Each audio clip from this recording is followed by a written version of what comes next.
আমরা কোনো দল থেকে যদি না পাই, আমরা ভবিষ্যতে একটা দল করার চিন্তা ভাবনা আছে। আরাফাত কি বেঁচে আছে না হার্ট অ্যাটাক করে মারা গেল? এই আসামিটাকে আমাদের দরকার, কারণ এই দেশের জনগণ ক্ষতি করেছে, অনেক অন্যায় করেছে, এদের বিচার হওয়া দরকার। আওয়ামী লীগ সরকার হলে ভারতের বন্ধু, বাংলাদেশের বন্ধু না। আমরা না হলে প্রেস ক্লাবের সামনে দেয় 24 ঘন্টার মধ্যে তাকে দেখতে চাই, আমরা জানতে চাই আরাফাত কি বেঁচে আছে না হার্ট অ্যাটাক করে মারা গেল? সে বয়সটা হার্ট অ্যাটাক কে মারা গেছে, তাকে সামনে আনতেছে না কেন?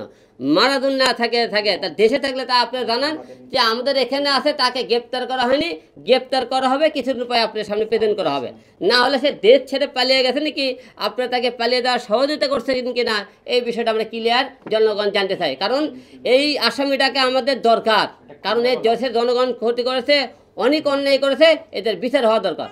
আমরা অবশ্যই যদি মনে করি প্রশাসনের সহযোগিতায় যদি মনে করি দেশের বাইরে এ সমস্ত আসামি পালিয়ে যায়, তাহলে অবশ্যই যে কয়টা পুলিশ প্রশাসন তাকে পালিয়ে যেতে সহযোগিতা করছে তাদেরকে এমনকি আগে শাস্তির ব্যবস্থা করতে হবে। কারণ এদেরকে শাস্তি না দিলে এরকম আরও নেতা খেতে তাকে দেশ থেকে পালানোর সুযোগ করে দেওয়া হবে।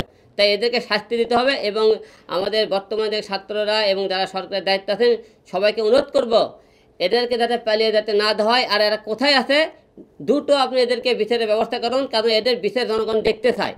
5-star রেটিং প্রাপ্ত বিএনডিসি টেকনোলজির Walton super saver ceiling fan 65% পর্যন্ত বিদ্যুৎ বিল সাশ্রয় করে আপনাকে রাখে প্রশান্তিতে। ওয়ালটন ফ্যান হাওয়া বদলে দেয়।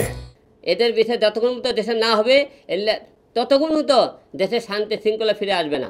প্রেস ক্লাবে আমরা ওটা যা থাকবো আমরা বর্ণন করবো, তাকে কেন ধরা হইতেছে না আমরা অনুসরণ করবো, তাকে আমরা ধরা চাই। কারণ আমার এই আসামি খুনিতে আমি চাই। আমি যেহেতু বলছিলাম এই সরকারের অধীনে নির্বাচন করবো না, আর এবার যেহেতু মনে করি সব দল অংশগ্রহণ করবে, নির্বাচন করব। আমরা কোনো দল থেকে যদি ভালো আমি কোনো সহযোগিতা পাই, তারা কোনো দল থেকে নির্বাচন করব। আর না পাই আমি স্বতন্ত্র প্রার্থী নির্বাচন করব। তবে নির্বাচনে আসতেছি, আমি নির্বাচন করে দল থেকে করি, দল যেখানে দেবে সেখান থেকে করব। আর আমি স্বতন্ত্র প্রার্থী থেকে করে বগুড়া 4 কালুন্নিগ্রাম থেকে করবো না। সারা বাংলাদেশের দল আমাকে যে কোনো জায়গায় দেবে সেখানে দেবো। কারণ মানুষজন কাউকে ভালোবাসে থেকে ব্যক্তি হিসেবে তাকে ভোট দিবে। তাই আপনি ব্যক্তি দল মনে করেন ভালো লাগে, ইনশাআল্লাহ আপনাকে দেওয়া। সারা বাংলাদেশে আমার সমর্থন না থাকে, ভক্ত না থাকে, এখন সমর্থন নাই। আমার যে ভক্তগুলো আছে তারা যদি ভোট দেয় তাহলে হয়ে যাবে, টেনশন করার না। আমার তো অনেক কটা দলের সাথে কথা চলতেছে। এখন মনে করেন যদি মনে করেন ভালো কোনো দল এই মুহূর্তে প্রকাশ করতেছি না, অবশ্যই নির্বাচনের আগে জানাবো। যেহেতু নির্বাচন এখন অনেক দেরি আছে, অবশ্যই আপনাকে এই জিনিসটা ক্লিয়ার করবো আমি এখন না, আর একটু কিছু পর। তবে আশা রাখতেছি, যেহেতু আমি 2 কালুন্নিগ্রাম ভোট করেছিলাম, আপনারা সবাই জানেন ওখানে বিপুল ভোটে আমি ভোটে পাস করেছিলাম, এটা কিন্তু অজানা কেউ না। তাহলে সেখানে তো আমার ভক্তরা এবং আমার যারা ভোটারবৃন্দরা ভোট দিয়ে থাকে, আমি আশা রাখতেছি এ বড় ভোটে আমি বিপুল ভোটে জয়ী হব।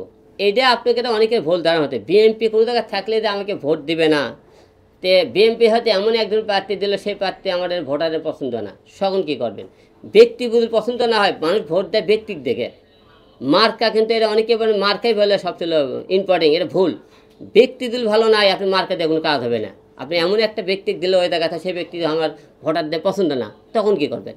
সেইটার পরিকল্পনা এখনও আছে। আমরা দেখতেছি আগে আমরা কোনো দল থেকে যদি না পাই, আমরা ভবিষ্যতে একটা দল করার চিন্তা ভাবনা আছে, কিন্তু দলটা এখনও ঘোষণা দেবো না, আমরা একটু গোছাইতেছি। আমরা ভবিষ্যতে অবশ্যই একটা দল আসবে, কারণ দেশের বড় যদি রাজনীতি দল একসাথে ধ্বংসের পথে। দেখেন আজকে আওয়ামী লীগ 15 বছরের মধ্যে ধ্বংস হয়ে গেছে, বিএনপিও যে একদিন ধ্বংস হবে না তার কোনো মানে নেই। তখন এই দেশটা কিন্তু একদিন নতুন কেউ না কেউ শাসন করবে। আস্তে আস্তে নতুন দল মনে করেন সামনের দিকে এগিয়ে আসবে, আমরা আশা রাখতেছি। না, আমার নতুন দলের ঘোষণা এই মুহূর্তে বলতে পারতেছি না যে নির্বাচনে আগে আসবে কি আসবে না। মানুষকে গুম করে, ছাত্র গুম করে, এবং এই দলের কোটি কোটি টাকা তাদের মনে করে বিছানায় নিচে পাওয়া যায়, বালছের নিচে পাওয়া যায়। তারা জনগণের চিন্তা করে না, এইরকম সরকারকে আমরা দেশে দেখতে চাই না। আওয়ামী লীগ নিষিদ্ধ চাই, কারণ এরা হলে আমাদের জনগণের কোনোদিন বন্ধু হতে পারে না। এরা জনগণের, আওয়ামী লীগ সরকার হলে ভারতের বন্ধু, বাংলাদেশের বন্ধু না। সে ভারতের বন্ধু, ভারতের থাক, আমরা বাংলাদেশে তাকে